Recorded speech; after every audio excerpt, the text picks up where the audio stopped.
زي ما قلنا لكم هنتكلم عن العلاقات السامه، وقلنا ان انواع العلاقات السامه كتيره جدا ومتنوعه جدا. تأثيرها علينا بيكون كبير، بتأثر على الحالة النفسية، ممكن توصلنا لاكتئاب، بنبقى مش قادرين ننجز يعني أعمالنا اليومية وشغلنا، ممكن مش قادرين نكمل حتى مجرد قعدة مع أصدقاء. فلازم ان احنا نقدر نميز العلاقه السامه. احنا محتاجين نعرف ان احنا نحدد ان احنا في علاقه سامه، لان زي ما قلت في البدايه كده، احنا اي علاقه بدايتها بتبقى ايجابيه وجميله ومثاليه، واحنا بنبقى حابين قوي الصوره دي، ومش من السهل ان احنا نغيرها. الحاجه التانيه ان كتير بنكتشف ان العلاقه اللي احنا فيها سامه، ونبقى عارفين خلاص وفاهمين ده، بس مش قادرين برضو ان احنا نعمل حاجه، مش قادرين ناخد خطوه، مش قادرين نقطع العلاقه او نحددها او نحط فيها حدود. لان في ناس بتبقى عندها جزئيه التعلق بالشخص كبيره قوي، رغم كل الاضرار اللي ممكن انها تتعرض له، او يعني تكون نتيجه لتعاملها مع هذا الشخص. هنعرف ازاي نعمل ده مع ضيفتي الدكتوره هبه عبد العزيز، استشاري ومدرس الصحه النفسيه بجامعه الاسكندريه. يا دكتوره هبه منوراني. اهلا بحضرتك. نور. يعني ايه علاقه سامه؟ العلاقة السامة هي العلاقة اللي عادة بنسعى لها أو ندخل فيها علشان نكون مبسوطين، اوكي. لكن بتنتهي إن إحنا مستنزفين ومفيش حد مبسوط في الآخر. اوكي، بتبقى نهايتها مش مبسوطين، يعني بمنتهى البساطه كده، ومستنزفين طبعا، دي الاهم.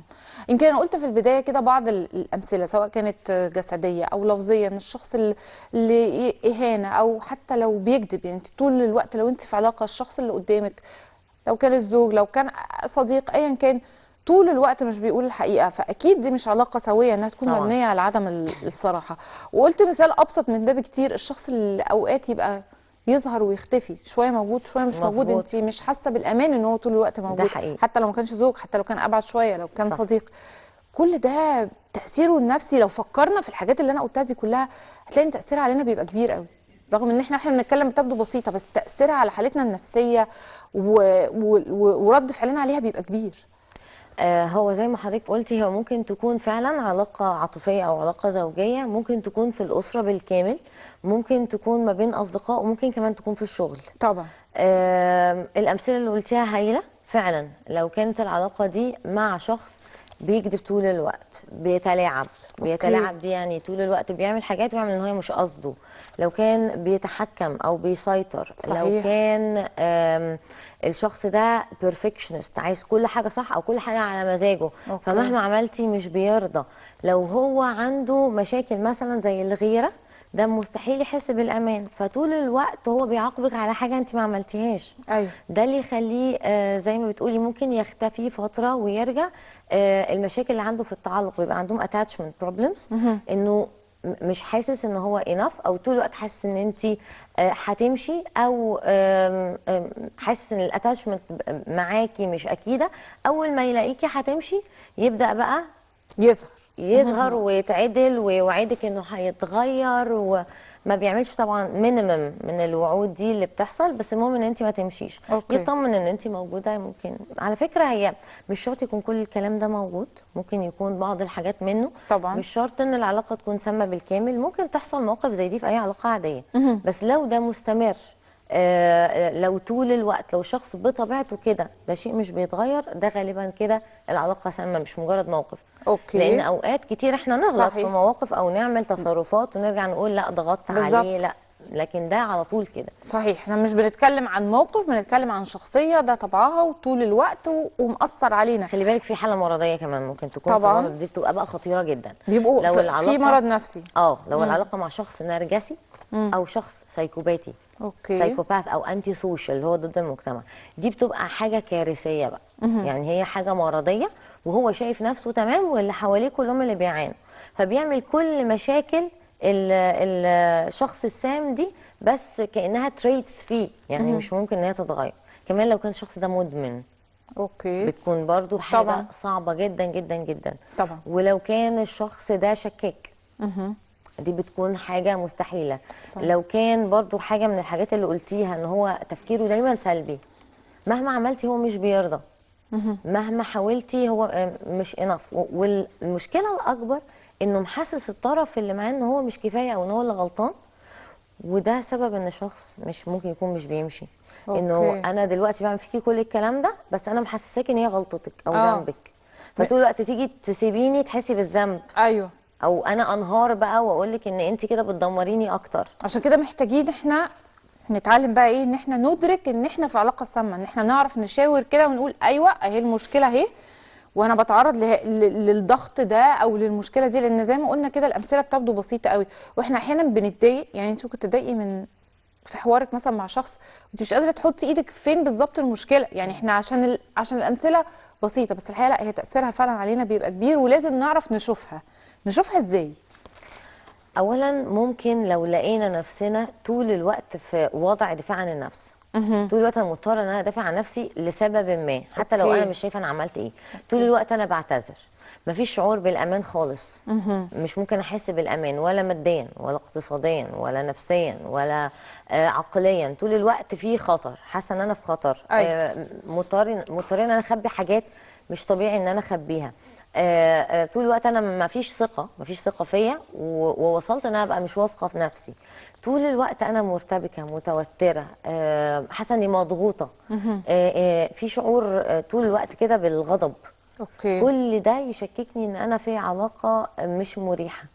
ممكن ادور بقى اذا كانت الغلطات فيا او في الشخص او في اللي حواليا. عايزين نبدا نفكر ونشوف فين طبعا ده كل واحد يقدر بقى هو يحددها على حسب طبيعه العلاقه مع الطرف طبيعه التاني. العلاقه طبعا بتفرق. وفي حاجات بتكون مقبوله في بعض العلاقات مش مقبوله في علاقات تانية. بالظبط. يعني مثلا لو اتنين متزوجين، طبيعي ان انا متوقعه ان الطرف التاني ما يكونش له علاقات انا ما اعرفهاش او شائكه او مش طبيعيه مع حد تاني. لكن لو اتنين اصحاب من حقك ان انت يكون لك علاقه انا ما اعرفهاش على فكره. بالزبط. دي حاجه يعني كتير جدا بشوفها في صداقات، ان يخسروا بعض عشان ما قالتلهاش ان هي تعرف حاجه او ما حكتش حد.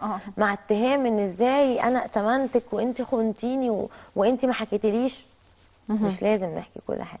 في الشغل مثلا كتير جدا بتكون العلاقه ان تلاقي ان الزميل في الشغل او المدير عايز يعرف تفاصيل شخصيه جدا عن الشخص. يعني مثلا مش كافي بالنسبه له انه تعتذري وتقولي في ظرف طارئ، لا ايه الظرف؟ ايوه. وليه ما تلغيش الظرف؟ ازاي مثلا ما تلغيش حاجه عائليه علشان. فدي بتكون حاجات لازم عارفين حدود العلاقات. بالظبط هي دي الكلمه. الحدود الصحيه في كل علاقه. ايوه. ايه المقبول وايه اللي مش مقبول في كل علاقه وطبعا. في كل علاقه بقى لما بنلاقي المشاكل دي او الضغط دي او المصنف بتاع العلاقه السامه ده، في علاقات هنقدر نقطعها وفي علاقات لا. امتى نقطع وامتى لو ما اقدرش اقطع العلاقه؟ يعني ايه بقى هتصرف ازاي او هنتعامل ازاي مع العلاقه دي؟ اوكي.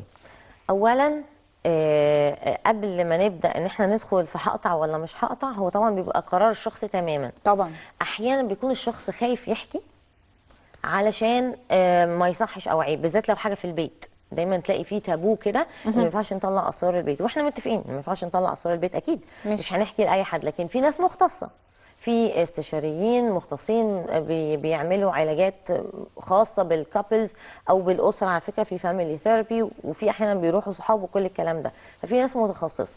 ثانيا لازم يكون مطمن اللي حواليه هيساندوه لو حكى. يعني حواليه ناس انا اتمنهم احكي لهم. في اوقات كتير تيجي تحكي مثلا اصحابك اقرب حاجه يقولها لك اتطلقي.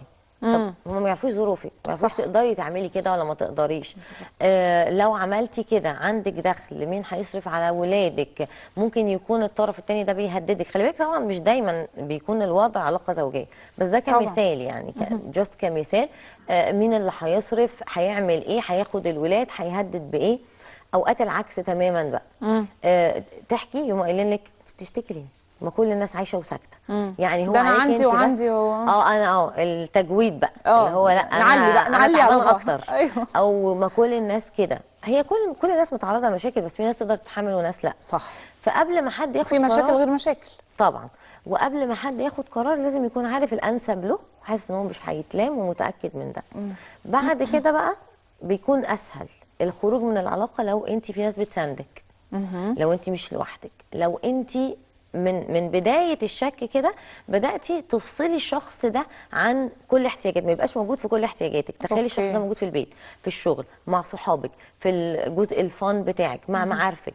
فما ينفعش ان هو يكون متدخل في كل حاجه كده، تحسي ان انت لو طلعتي منه ما بقالكيش حاجه. ايوه. فالافضل ان انت تبداي بقى تعملي اهتمامات لنفسك، تهتمي لو ليكي شغل، تحسي بنجاحك، يكون عندك ثقه بنفسك، تبداي تهتمي ان شاء الله بهواياتك بصداقاتك، ترجعي الانشطه القديمه اللي كنتي بتعمليها، تبداي تعملي روتين اساسي كده تبقي متاكده انه خاص مش بيكي. هيبوظ. والحقيقه انه بدون بقى فكره الانفصال، مم. لازم الست يكون عندها ده. اكيد. ما يكونش الراجل محور حياتها، ما تكونش سعادتها مرتبطة بحد تاني هو سبب السعادة، ما تكونش ثقتها في نفسها معتمدة على كلمة تتقال من حد تاني. يعني لازم دايما الست تبقى زي ما بنقول كده ايه، بتكفي نفسها نفسيا. ده حقيقي. وبرضو الكلمه اللي قلتيها دي مهمه جدا، لان من ضمن صفات الشخص التوكسيك ان هو دايما يقول لك مفيش حد هيحبك زيي، ايوه. او يحاول يفصلك عن بقيه الناس ويقول لك ان هو الناس دي مش بتحبك، دول بيغيروا منك، انا بس اللي بحبك، وما يبقاش عايز انها تقضي وقت مع ناس تانية، انا اولى. ما ايوه. تعملش حاجه مع حد تاني، انا اولى. فالكلام ده ممكن برضو لازم نتعود ان هي تكون عندها مهارات، طبعا ثقه بالنفس ومهارات تواصل، تعرف تتكلم معاه وتفهمه ان لا انت في حته وهم حاجه تانية، لا ضروري ان يكون في تعاملات برضو مع ناس تانية عشان ما حدش يزعل مننا، ما ينفعش ان احنا ننعزل. يعني ما ينفعش ان هي توافق على الحاجات دي، بس بطريقه assertive ما فيهاش جدال او خناق معاه. ايوه يعني بالهداوه كده، باللباقه. بالظبط. واحيانا على فكره بيكون العكس، بيكون الست هي اللي سامه والراجل هو طبعا اللي طبعا. بيتعرض. احنا برافو عليكي، عشان ما حدش يقول ان احنا متحيزين، احيانا بيبقى فعلا احنا بنتكلم عن وزي ما بشكل قلنا عام. ممكن في صداقات وفي شغل طبعا. وفي اسره بالكامل. ده حقيقي. طيب انا قلت يمكن برضو في البدايه من ضمن الحاجات اللي اتكلمت عنها ان احنا اي علاقه بتبدا حلوه وجميله ومثاليه وكلها ايجابيه وكلها حب ورومانسيه والحياه حلاوه يعني البدايات. ورد، حلاوه البدايات. ايوه. نقطه التحول دي ان احنا نبدا نغير الصوره دي، وانا قلت ان احنا كلنا اكيد تحديدا لو هي علاقه زوجيه انت بتبقي حابه انك تحافظي على الصوره دي، انت مش قادره تتقبلي ان الشخص ده لا هو سام، او لا اللي بيعمله ده تصرف مش كويس، او ان انا ممكن حتى ما اقدرش اكمل العلاقه دي. فعشان نوصل للمرحله دي ده بيبقى صعب، ده محتاج تركيبات شخصيه معينه. احيانا كتير ناس بتفضل زي ما نقول ايه، هي طول مش حياتها. شايفه، هي مش قادره تشوف حتى السلبيات دي. فازاي نعرف نتخطى الجزئيه دي، ان احنا نواجه نفسنا بالحقيقه، ما نضحكش على نفسنا. هو الوعي مهم. يعني انا انبسطت جدا من الموضوع اللي احنا هنتكلم فيه، علشان الناس تسمع وتعرف ان دي حاجه مش عيب ان احنا نتكلم فيها. وزي ما قلت مش ضروري ان احنا لو احنا حاسين ان الناس اللي حوالينا مش هيتفهموا ده او مش هيسبورت ده ان يكون في ناس مختصه لده. في دكاتره مختصه لحاجه زي كده، استشاره بسيطه وايه اللي اقدر اعمله. انا مش لازم اطلع من العلاقه. وعلى فكره مش فكره صح ان انا هنفذ رايي اللي اتقال لي، مثلا سواء حد من اصدقائي او حتى راي الدكتور. طبعا. هو بيقول، هو شايف حاجه، او الاصح ان هو بيسالك ايه المناسب ليكي وبيساندك. ضروري ان انا اتعلم مهارات ثقه، مهارات تواصل، مهارات اداره علاقات، مهارات حل المشاكل، ان انا اتعلم ازاي اهتم بنفسي، ازاي اعرف اهدى، استرخي، اعرف افكر تفكير منطقي، ما اخدش قرارات انفعاليه. مش اصح حاجه ان انا اخد القرار في وقت انفعال. ايوه. لان في ناس بتلاقيهم كتير جدا ساكتين وفجاه فجاه خلاص انا عايزه امشي. ودي انا شفتها كتير جدا على فكره. بيفضلوا ساكتين على ان هم مش قابلين او مش راضيين عن العلاقه دي بالسنين. شفت 10 و15 و20 و40 سنه عشان وفجاه ده خلاص عشان السكوت ده هو الغلط. ملوش لزوم ان احنا نسكت عشان انا لسه قادر اسكت. صح. نبدا ان احنا نحل اول باول، احسن نتكلم في الموضوع. يمكن يكون مش واخد باله. صحيح. السكوت في حد ذاته هو المشكله، هو اللي عمل المشكله بعد كده. لان فاحنا فعلا اول في بيكون شخص نتصارح. سام غصب عنه، هو مش واخد باله. ايوه. او مش متعمد. صح. فممكن لو اتنبه يحاول ان هو يصلح من نفسه، ولو ما حاولش نبدا نخش بقى في اجراءات اعلى بالتدريج. مش لازم يكون فجأة. دي بدايه الحلول، ان احنا نتكلم مع الشخص طبعا اللي احنا شايفين ان هو في يعني من تجاهه جايه علاقه سامه او تصرف سام، يعني خلينا نقول نبدا نتكلم معاه. دي بدايه الحلول. الخطوه التاليه بقى، لو هو بقى لو هو مثلاً. الشخص ده راخر عنده وعي. أوكي. خلي بالك من البدايه برضو في قيود اجتماعيه بتخلي الناس يدخلوا في علاقات هم مش راضيين عنها. يعني مثلا برضو مش عارفه ليه كل شويه نشد الموضوع الجواز. هو اللي بيبقى الاساس. يعني مثلا اصل لا السن ده سن جواز، اصل انت اتاخرتي في الجواز. واحيانا الرجاله بيقولوا انا اتاخرت في الجواز. انا مش فاهمه يعني الميعاد جاي من فين. المفروض يكون في شخص مناسب. صح. في ظروف مناسبه، في وقت مناسب للشخص. مش القيود بتقول ان ده السن او ان ده الانسب او ان لا ده مناسب جدا. فحتى لو مش حاسين ان احنا متفاهمين، لا ده مناسب. اوكي. فلو الشخص من البدايه مناسب، تفكيره وتعليمه ووعيه، ممكن لما تتكلمي معاه في حاجه زي كده يستجيب. وبعدين لو هو نفسه بدأ ان هو يروح علاج، ضروري ان هو يكون مقتنع بيه، ان هو يلتزم بالجلسات ان يكون في هما الاثنين يقعدوا يتكلموا، ممكن مع الدكتور او مع الثيرابيست، هما أيوة. الاثنين يتكلموا معاه، ياخد فرصته، بلاش فكرة نظرية المؤامرة، او انه مثلا لو انت اللي رحتي اشتكيتي يبقى جوزك هيعتقد ان انت تآمرتي مع الدكتور ده ضده. لا، الوضع مش كده خالص. أوكي. الدكتور طرف محايد وبيكون متمرن لكده، ان هو الاهم ان انتوا حياتكم تبقى كويسه، مش ان هو رايه اللي يمشي. اوكي. طيب كلميني بقى عن الشخصيات اللي بتكون مدركه ان دي علاقه سامه وهي متعرضه لاذى نفسي كبير جدا، مش قادره انها زي ما قلت بتبقى نتيجه انت مش قادره تنجزي اعمالك اليوميه سواء شغلك او غيره، ورغم كل ده في تعلق بالشخص. انا في ناس تبقى مش قادره تفارق، يعني عندها مشكله فراق شخص صعبه. صح. يعملوا ايه سريعا عشان يتخطوا المشكله دي؟ لو خدتي بالك في النص لما قلنا ما يبقاش موجود في كل المجالات، افرضي ان هو موجود، ده ابدا اطلعه. الحل. ابدا اطلعه، يعني خلاص مثلا انا هبدا اعمل حاجه ليا لوحدي، هوايه، شغل، صداقات، انشطه، ابدا احط حدود بالتدريج، يعني ابدا ارفض الحاجات اللي مش مناسباني. أيوة. بس بطريقه هاديه. تمام. دايما الست تلاقي ليها جزء خاص بيها زي ما الراجل ليه الجزء الخاص بيه، الست كمان مهم جدا الحقيقه. فكره انه دايما الست ما تبقاش حياتها يعني محور حياتها زي ما قلنا الراجل، ما تعتمدش في سعادتها على شخص تاني، ما تستمدش ثقتها في نفسها وقدراتها وتقييمها لنفسها من الناس، لازم هي من جواها تبقى عارفه هي ايه. بشكرك. كانت معايا الدكتوره هبه عبد العزيز، استشاري ومدرس الصحه النفسيه جامعه الاسكندريه. شكرا ليكي، نورتينا يا دكتوره. الف شكر. شكرا جزيلا. شكرا لكل مشاهدينا اللي تابعونا. بكره اكيد حلقه جديده من سيدتي. شكرا لكم.